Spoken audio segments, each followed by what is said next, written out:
hello.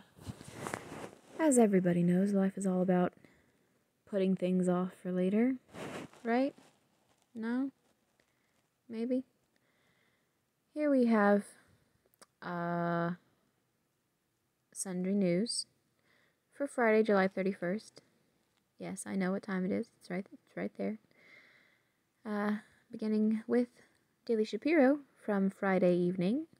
That was this evening, because I haven't gone to sleep yet, so it's still Friday. That's the way it works. Sponsored by ExpressVPN. Every player, coach, and ref kneels during anthem before NBA game. Fresh off troubling China report. Yep. Hypocrisy. The NBA is all about hypocrisy. Clinton was with Epstein on private island at same time as two young girls, witness claims in unsealed court documents. That's funny picture. Clinton and Elmo. Okay. Not one player kneels at NHL games. Two teams show unity supporting equality during anthem in different way. What way? No kneeling is good. What way are we talking about?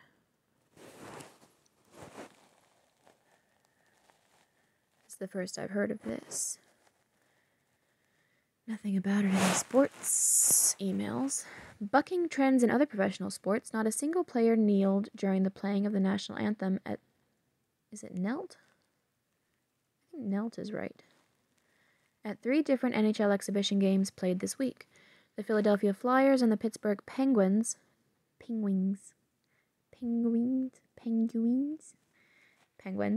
all stood for the anthem on Tuesday. The Penguins and Flyers, two of the fiercest rivals in sports, united in solidarity this afternoon to stand up against social injustice, racism, and hate. A post from the Penguins said, the team stood as one across each club's respective blue lines prior to today's game. Okay, so that's new. The Penguins and Flyers, blah, blah, blah.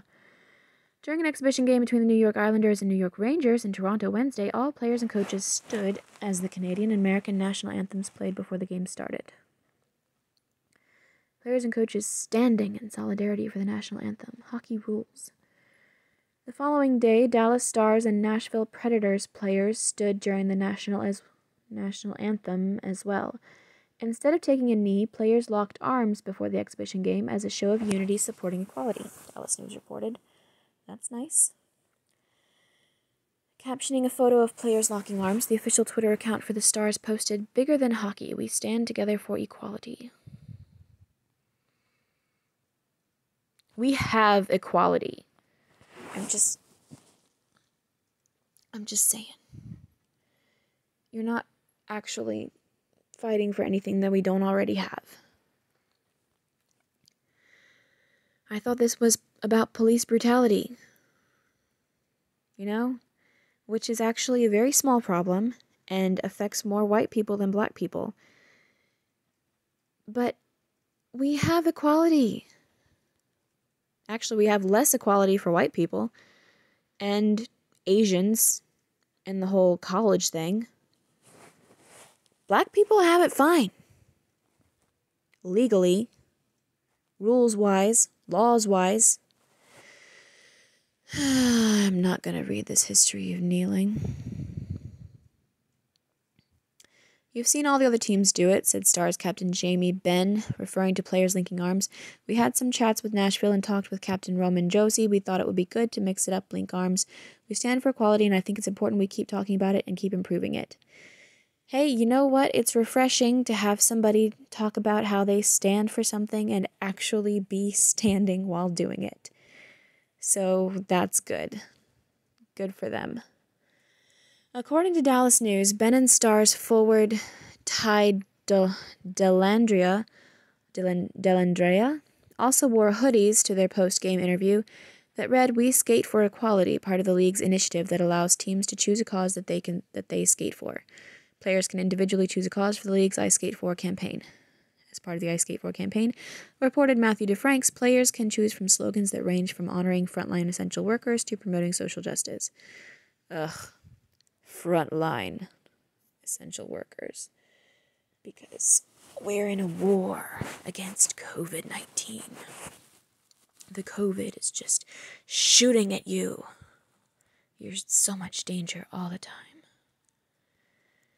In the wake of the death of George Floyd, a black man who blah, blah, blah. On Thursday night, every player, coach, and referee in attendance, basketball fuckers. All right. Going back. Portland rioters set pig head with police hat on fire while on top of American flag. That's just lovely. All these peaceful protesters really making a good statement. Democrat state senator in Tennessee allegedly stole $600,000 in federal money, feds say. Oh my. Are you going to nail her to the wall? Do that. And listen to the Ben Shapiro Show. And protect your online privacy with ExpressVPN. Moving on to the Daily Wire for the same day, Friday, July 31st. From Walsh. I looked up every case of an unarmed black man shot by cops in 2019. Here's the truth the left is hiding. I feel like I've read this headline before on here. I have already made the case that systemic racism in law enforcement is a myth. True. The claim that racist police are prowling the street, searching for black men to murder. Murder is absurd on its face, and even absurder when you look at the facts. It is by now well publicized, at least in some corners, that despite all of the panicking and rioting over race-based police brutality, only a very small number of unarmed black men are killed by police each year.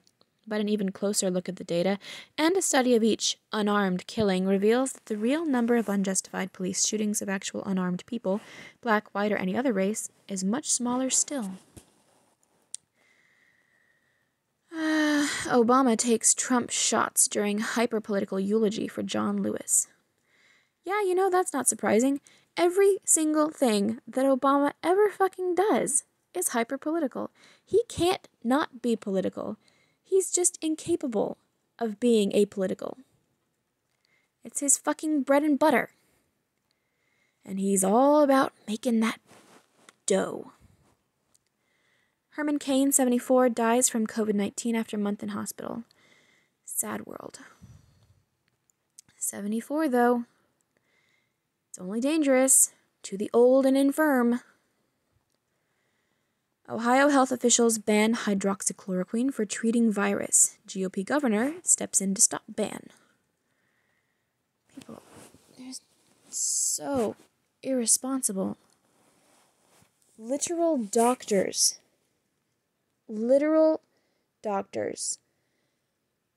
stand by using it. And politicians and social media censors all want to stop that. It just doesn't make any sense. Just because. For the sole reason that Donald Trump had good things to say about it a couple of months ago. That it was promising.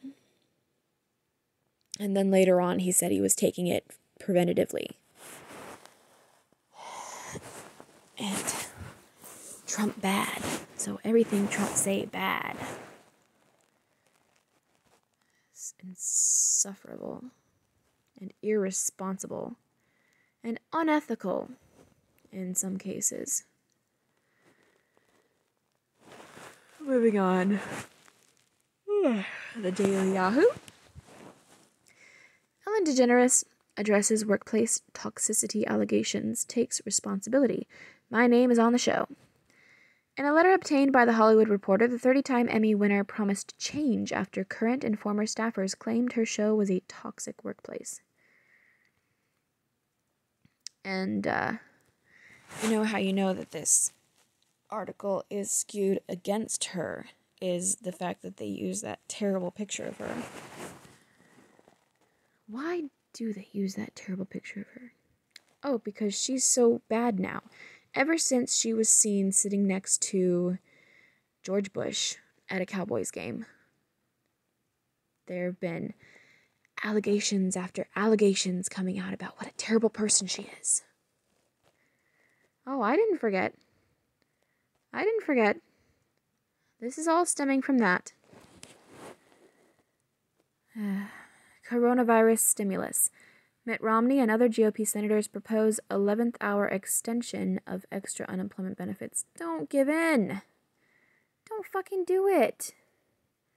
The extra $600 in weekly unemployment benefits provided the federal government to Americans amid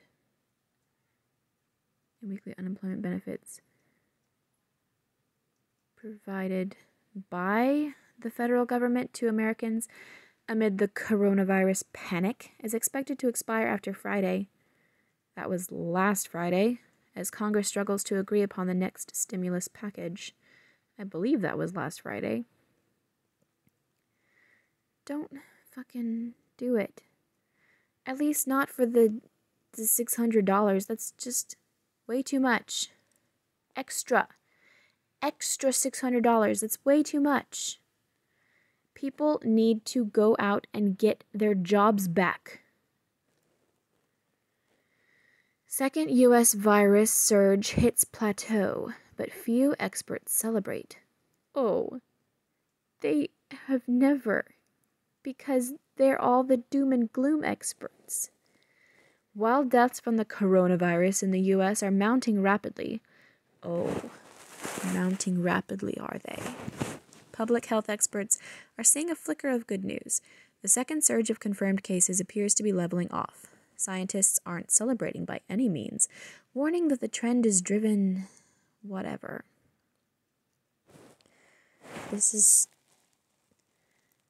I'm just so tired. So fucking tired of all this fear-driven stupidity, fear-mongering.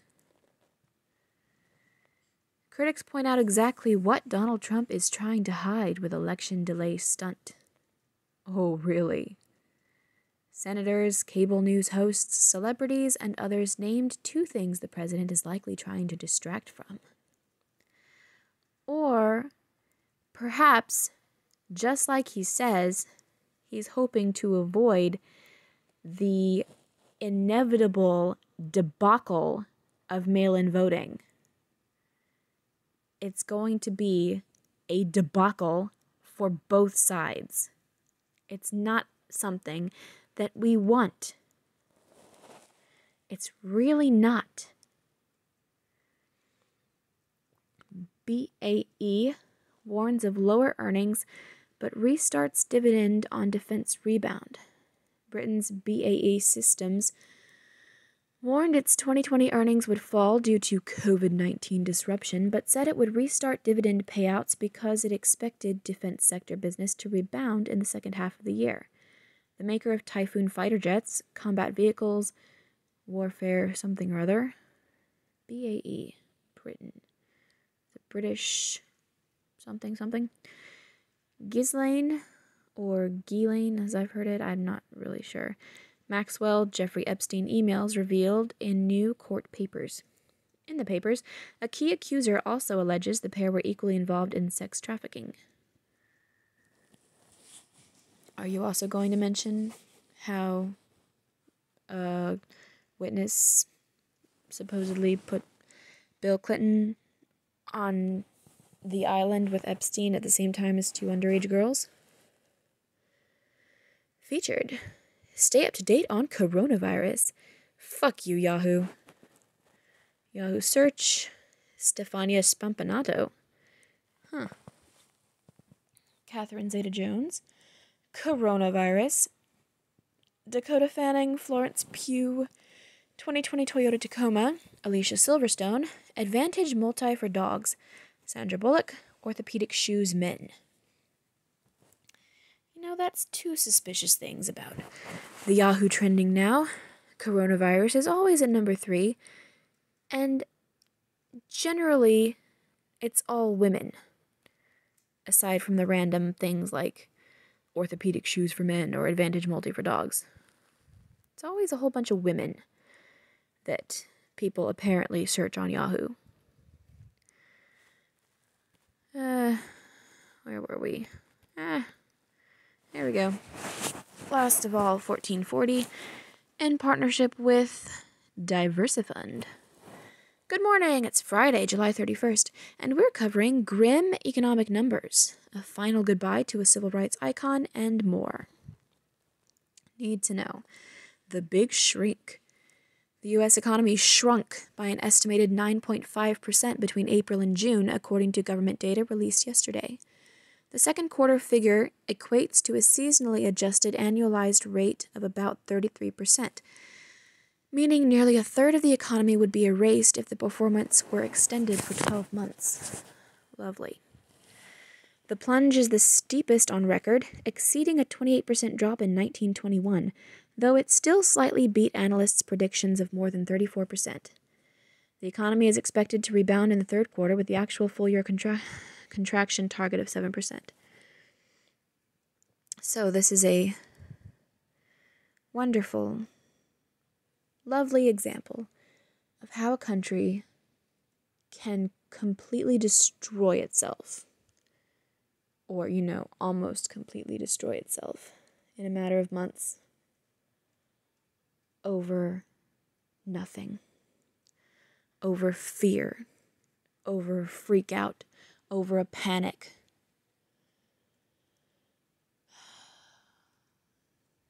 History, I hope, remembers this as the stupidest time. And hopefully, history will tell that it got better and not any stupider. The numbers reflect an economy brought nearly to a standstill by the coronavirus panic beginning in late March. Consumer spending, which accounts for roughly 70% of GDP, fell a historic 12.6% in April. The lack of spending was reflected in savings rates, which rose a whopping 25%. In related news, first-time unemployment claims rose for the second straight week, clocking it in at just over 1.43 million. Analysts say the numbers, the 19th straight week above 1 million, are linked to many states having to pause or reverse reopenings, having to. No, they don't have to. Amid increasing coronavirus cases, continuing claims, a better proxy for current unemployment, rose to 17 million. And more people are dying from suicide and drug overdoses because of this shit that we made. That's more people than are dying from COVID. More people are dying from suicides than are dying from COVID, and more people are dying from drug overdoses than are dying from the COVID. A life celebrated. Is this like the third time they've written a long piece about this? Civil rights icon Representative John Lewis was laid to rest in Atlanta yesterday. He was a Democrat. How great could he have been when he fought for civil rights and yet still allowed himself to be kept in the trap of the Democrats? John Lewis was laid to rest in Atlanta yesterday during a private ceremony at the church once led by his former friend and colleague, Martin Luther King Jr. The service marked the end of a 6-day celebration that began in Alabama and included a stop in Washington, D.C. Among a long list of speakers, former Presidents Clinton and Bush gave remarks while former President Obama provided the eulogy, which was apparently quite political, as he does. As a college student, Lewis played a key role in a number of pivotal moments during the civil rights movement in the 1960s. See our previous write-up here, including being one of the Big Six that led the 1963 March on Washington. As a 16-term congressman, that's a long fucking time. There should be term limits. Lewis represented the Atlanta metro area, continuing his advocacy as chair of the House Ways and Means Oversight Subcommittee. See photos from yesterday's ceremony here.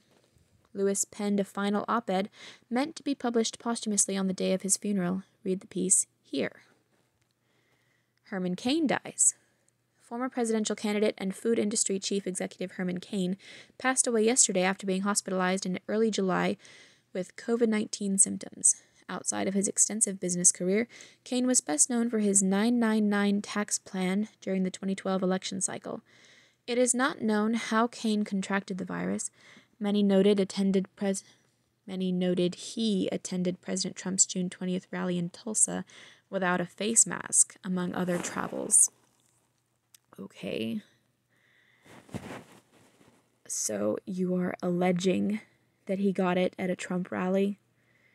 That's lovely. Very, very objective.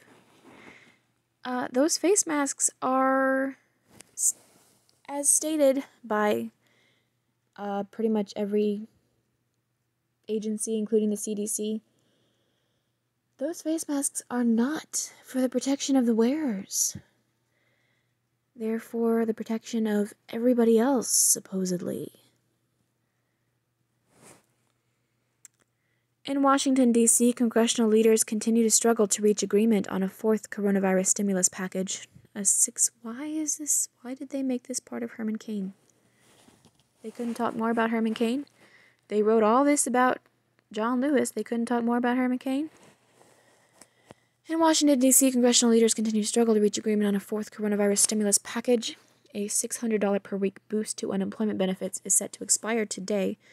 Okay, I guess that was today. Most received their final checks last week. Oh, okay, so it was... Okay. With Democrats rejecting a standalone extension at $200. Fuckers. $200. It's an extra $200. Early studies showed the $600 boost provided total benefits 30% above median pre-panic wages, though data haven't yet bore out that result. Florida, Arizona, and Texas, which led a boom in new infections since early July.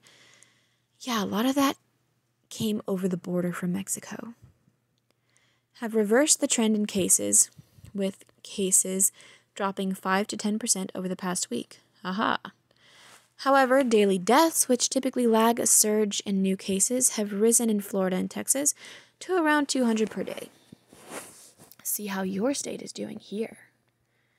The U.S. has reported 4.5 million total cases, allegedly, as of this morning, with 152,055 alleged deaths.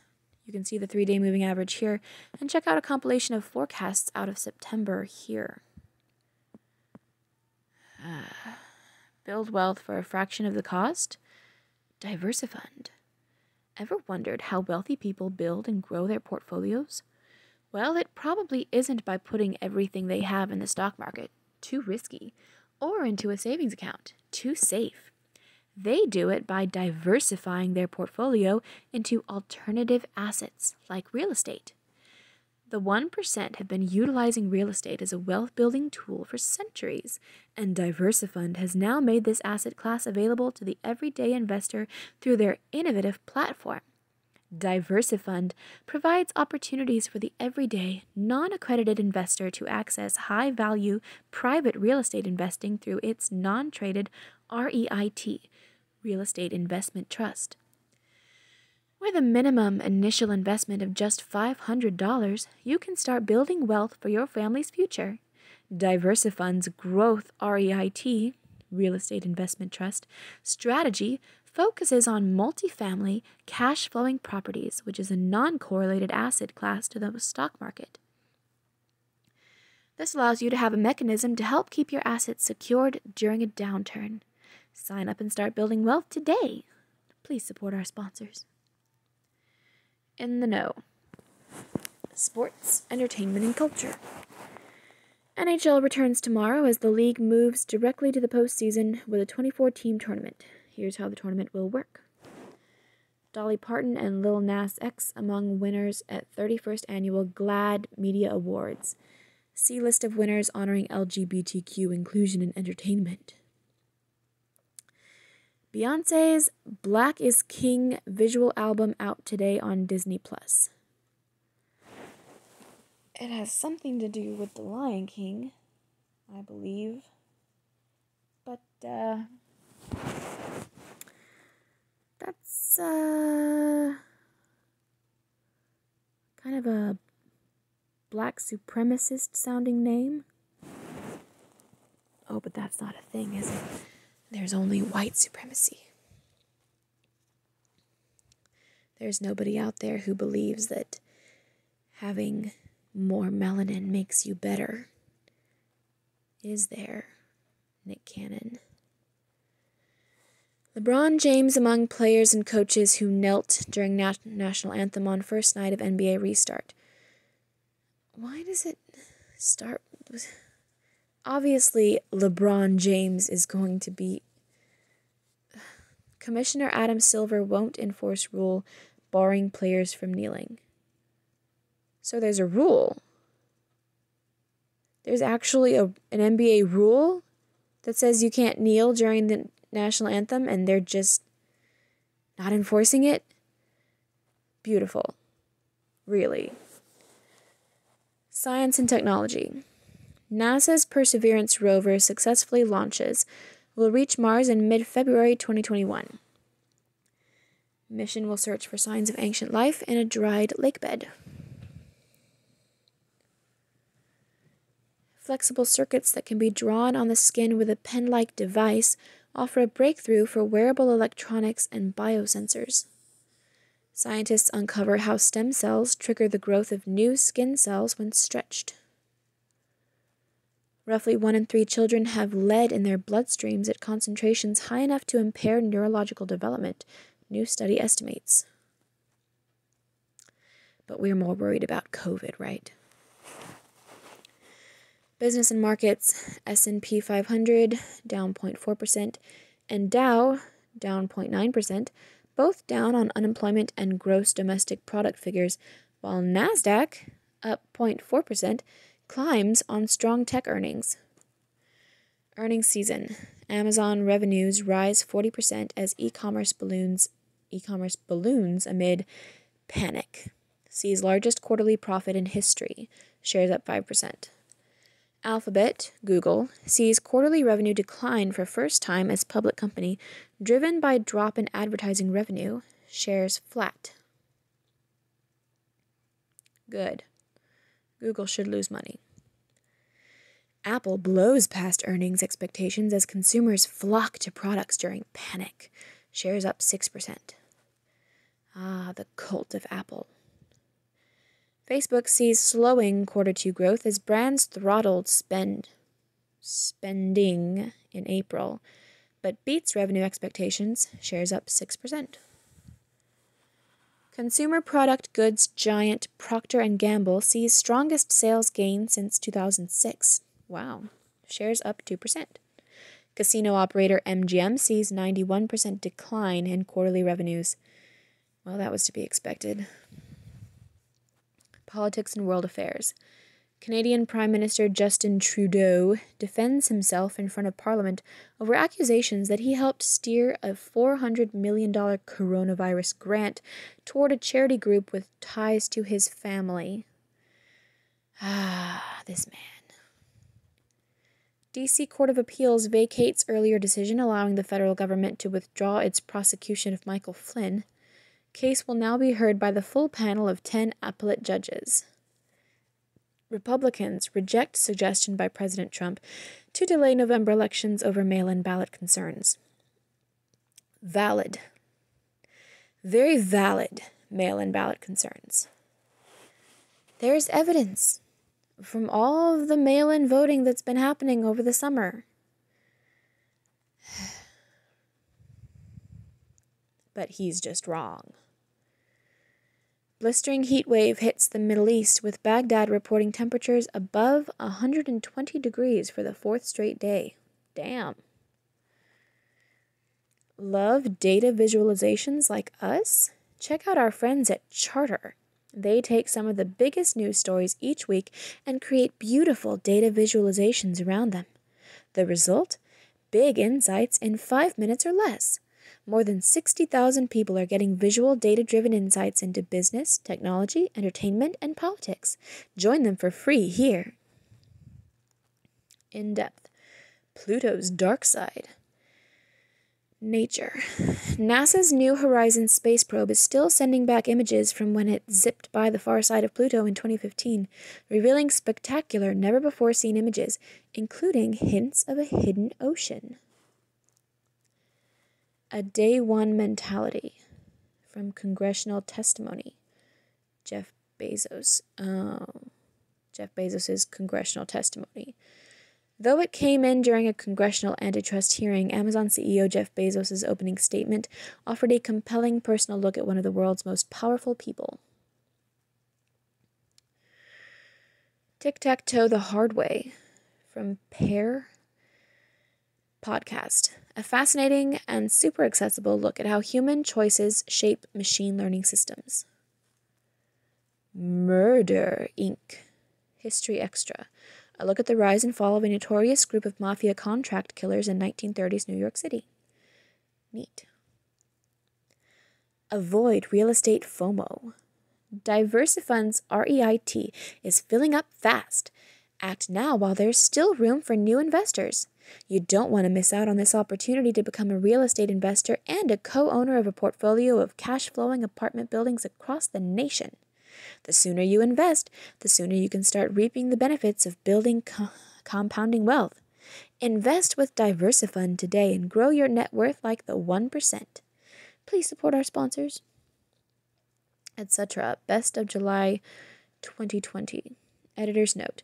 More than 1 million monthly clicks can't be wrong. Here are the most popular stories we ran in July. Enjoy!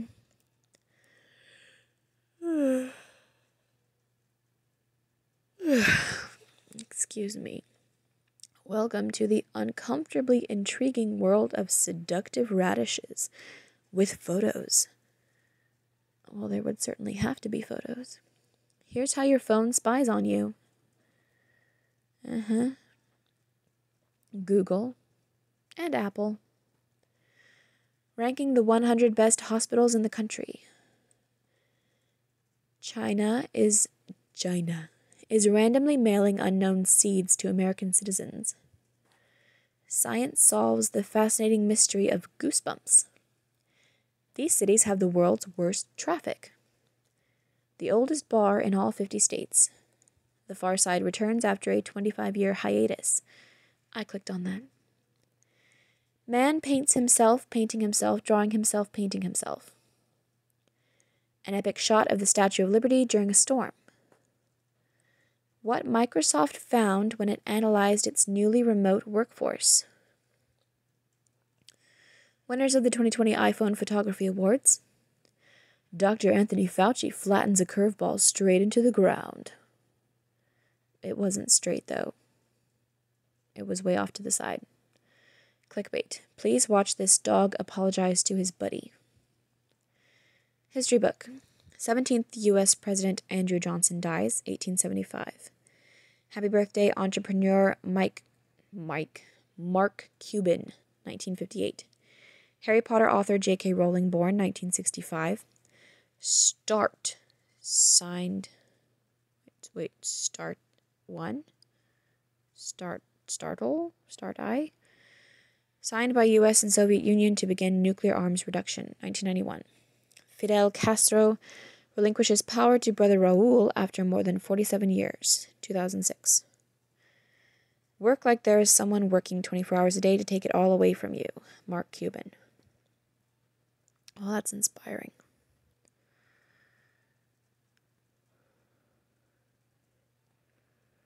About that epic shot of the Statue of Liberty during a storm.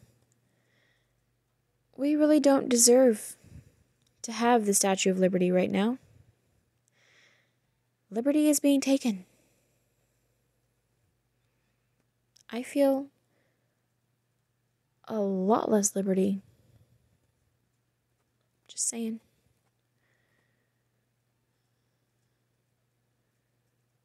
The country wants to give up liberty for illusions of safety. The Founding Fathers would be so ashamed. That's all for Sundry News. Thank you and goodbye.